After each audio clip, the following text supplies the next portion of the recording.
Okay, um, short video today because I need to motivate myself to get back into it and probably need to motivate people to actually watch. So that's a good idea to me. Keep them short. So during the last video, if you remember, I don't. During the last video, we looked at a basic scheme of dialectical realism. Ah, yes, it's all coming back to me. Meaning the idea that reality can be vaguely understood through critical exchange of opinion or friendly discussion, dialectics. Socrates, the dialectician, tries to settle the dispute with the conventionalists through such an exchange, aiming to reach the nature that his opponents favor over opinion through opinion. Now we're back to examining conventionalism. The basic foundation of conventionalism, these are all notes, so I'm just sort of reading them, appeared to be the identification with the good, of the good with the pleasant. This appears to be the case if we see the genesis of conventionalism first in the discovery of nature, which calls for private observation and public justification. We see that there are things that precede any kind of public agreement or justification, and that our access to such things is often limited through such justified agreement.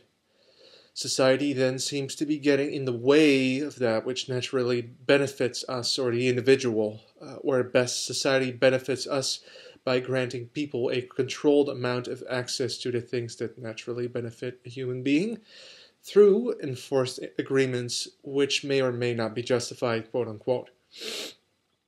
The best response that classical natural right thinkers could produce on those terms, on the turf of their enemies, is to disqualify the self-centered absolutization of natural enjoyment, i.e., to debunk hedonism. They cannot do this by telling people that good things are not that important. Uh, that sounds like something that I would be inclined to do.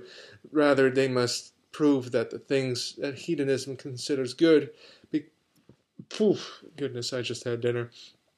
Lentil salad and quiche, very nice stuff. Because they're pleasant, are in fact not good.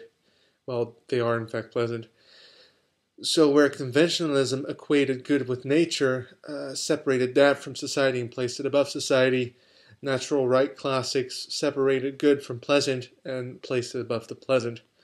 They hence operate from some sort of initial concession, as does Socrates in the Republic after his first skirmish with Thrasymachus, where you've got this whole thing about the rulers and the advantage of the stronger, and basically the well, there's two concessions really. One concession, it's not really exactly. I mean, he's like playing with them, but one concession is of the primacy of art, let's say, of artisanship. So the ruler is this professional, and the professional has to be paid. That's the second concession. It's just not it's not just that you rule and you do it for the good and for the people and then that's it. No, you have to get a salary. So okay, so you do a job and you get a salary. So that's sort of the rather than it being the art of cheating large amounts of people, it's like the art of ruling people for their benefit, and because you're doing a job for them, you're getting paid by them in honor and monetary blah blah blah. So okay, so that's that. Um, so they argue that common pleasures arise from this is the natural. Strauss talking about the classic natural right philosophers.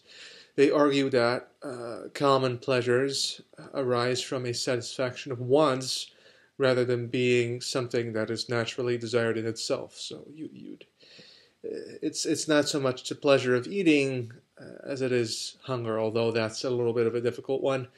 Um, there's really, I mean, I would say to just crawl out of that pitfall that I set for myself is that it's like the pleasure is not so much that you're eating good food and benefiting from it because it's so good, but that you're getting an increased sense of selfhood or something like that. It's some sort of excellence.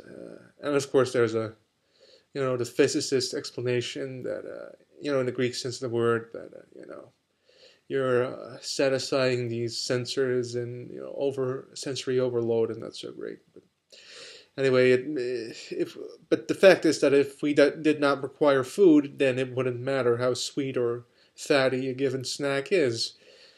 Moreover, the wants of a given being are arranged according to the nature of the being. Hence, the pleasures known to man derive from his natural internal organization, let's say, which is different from that of any given animal or other animal. You could say that this organization of needs suggests a kind of teleology. We're going towards Peterson goes towards this. Jordan Peterson does. We're going to bring him up later, just for fun. In the case of the human being, it cannot be stated that the top priority does not involve the soul without contradicting oneself. After all, it requires intellect to establish a top priority, and establishing top priorities is certainly a most urgent top priority act. Of course, this requires acceptance of the existence of the soul, which is going to be important later on, and in fact throughout this whole book. But the good human life, then, consists in the perfection of the soul through its natural means, namely virtue, because the soul is the defining aspect of human nature, and it is perfected through virtue. Doing so will hence perfect human nature. Natural law will consist in the requirements of accomplishing this. There's a footnote. I'm not going to do the footnotes now because I want to be easy on myself, and it doesn't actually seem to add to the analysis or to the video. In fact, it seems to detract from it quite a bit. So the hedonists, to this whole soul business, could say that pursuing virtue is only good as a means to gain benefits from society. The classics, note the separate term classics, I say here,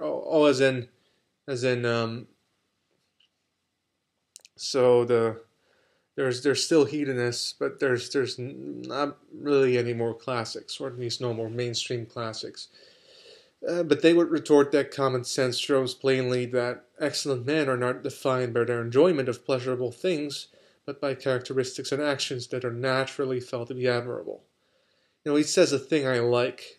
It is a vulgar mistake to identify a man of excellence with one's benefactor. It is a mistake that the left makes very abundantly. What does that mean? How to say this even more succinctly? Not sure if I can. We are quoting Strauss here.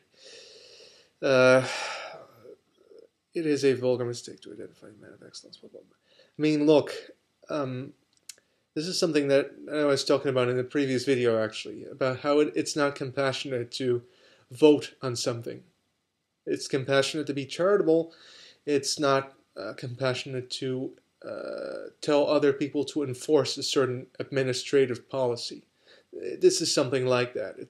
No one respects a bureaucrat. But so this does hinge on things that are naturally felt to be admirable. So there's a kind of, thumic element in that, or thymic. But we do not admire true virtue out of self-interest, or because we think that those we admire are seeking self-interest. It's felt to be a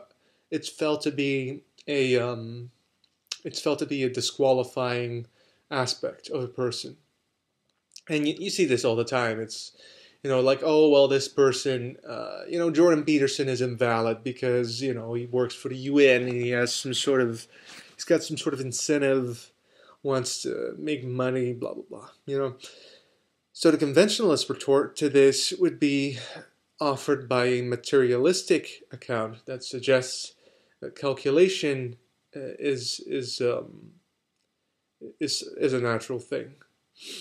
So I would add that it might also be argued on a less materialistic ground that admiration can arise from top-down and subsequent bottom-up indoctrination of moral values. And as a third, you could have the Petersonian natural right teaching that is both materialistic but also based on virtue and respect. Respect. Virtue is the means to stable goodness for every individual and for every society, and admiration is also conducive to that, because it is the force that propels men, up the ladder towards the bountiful unknown. This you advance in the lobster pit, and it's better for everybody that way. And it could be that you're out for this or that, but if you understand, then you're going to aim for the good, and you're going to see that causes the most material benefit to everybody for the most amount of time and across every place and so on. So the Socratic school goes beyond Jordan Peterson in accounting for the human being and his virtues in a non-materialistic way, or so I would argue, right? I mean, for as far as contemporary thought goes, Peterson is making the waves that he is because he's particularly elegant. But if a man is thought of as a social animal, as is agreed today, then the different phenomena involved in human interaction need not be reduced to egocentric calculation, but are instead conducive to human nature. And justice is, in fact, a very vital aspect of human interaction. It is the condition, you could say, for a plausible society. Not virtue or honor, but injustice is always in need of ideological justification because it palpably goes against nature. Again, Strauss is appealing to this sense of right and wrong and equating that with, this natural thing that you feel. So the ideological justification of the different injustices available to man is so plausible that a battle of justifications ends up being somehow necessary, however.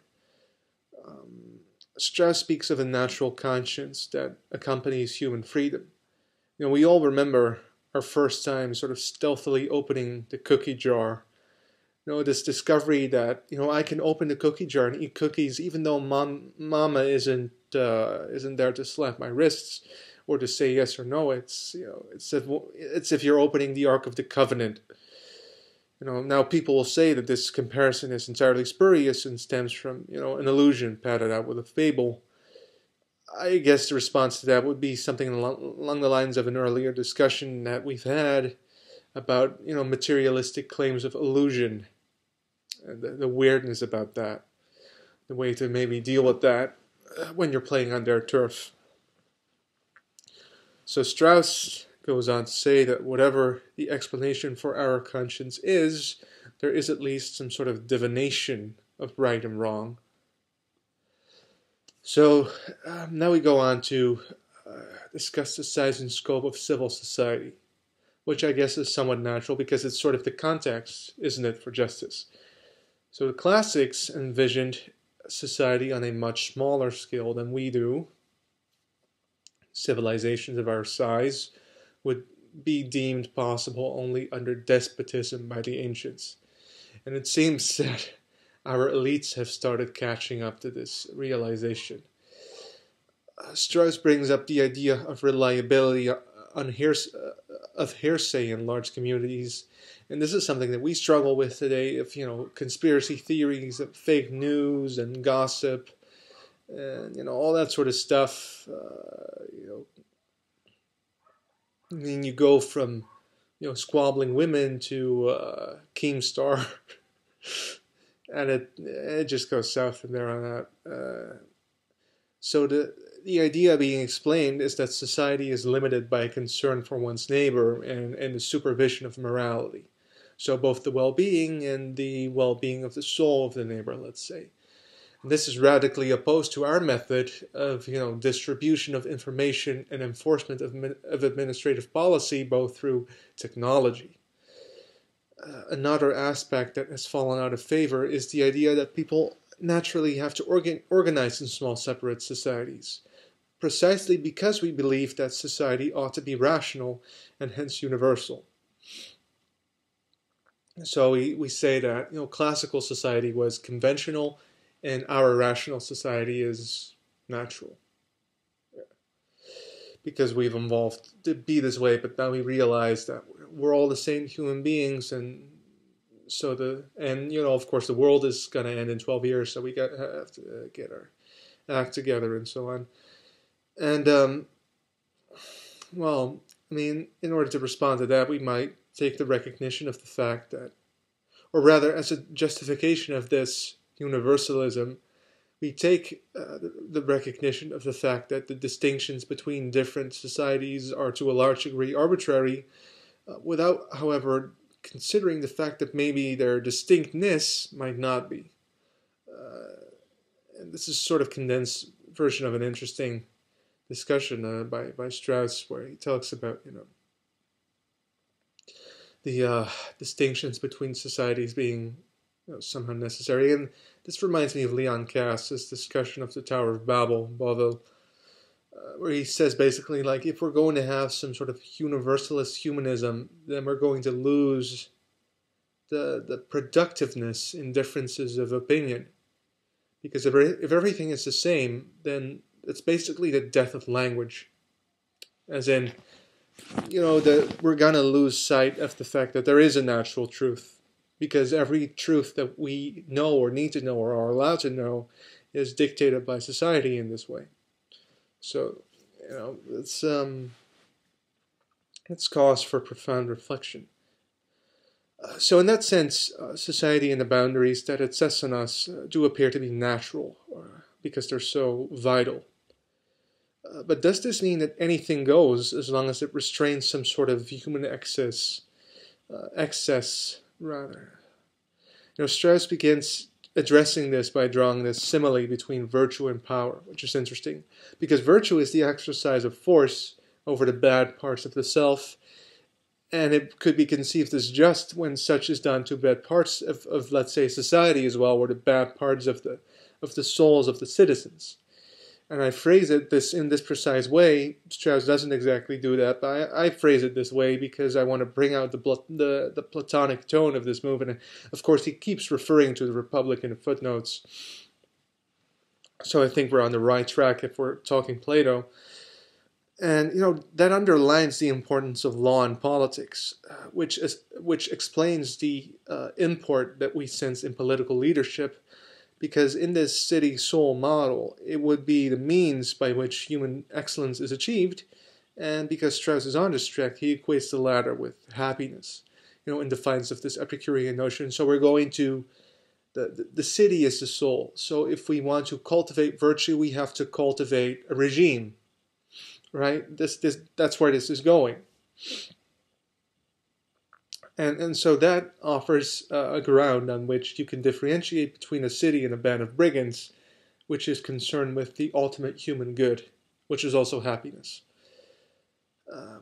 But since virtue and law are now wedded together, human equality sort of goes partially out the window, because this kind of society cannot suffer deviants or stragglers, at least for them to tug at the reins with the same force as the rest, who's trying their best to be virtuous.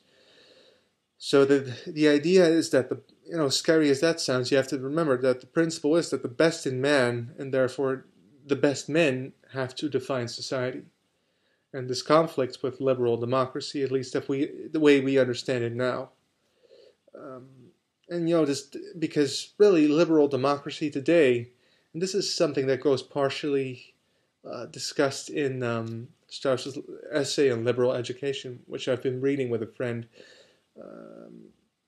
is that this liberal democracy as we understand it today is non-political, essentially, because there's a sort of educated administrative elite, and then there's the pop culture thing that's sort of soft and gooey, and then there's this hard, boring, bureaucratic core that doesn't go away, and it's the boomers are still ruling our lives, and so on and so forth. It's it's all. I'm saying this in a joking way, but you understand what I'm saying here. But for the classics, politics were very important. So that's politeia. the regime as opposed to law and administration. And that's where my notes end. And 20 minutes, that's really awesome. So how many pages was that? Let's see. Oh, yeah, okay, it was only 2 pages. So that's 10 minutes per page. Well, I mean, it's gonna take more videos, but I guess that's a plausible method. So, I guess that means that if I can get my act together as far as reading is concerned, I get to make another one soon. So, I'll do that.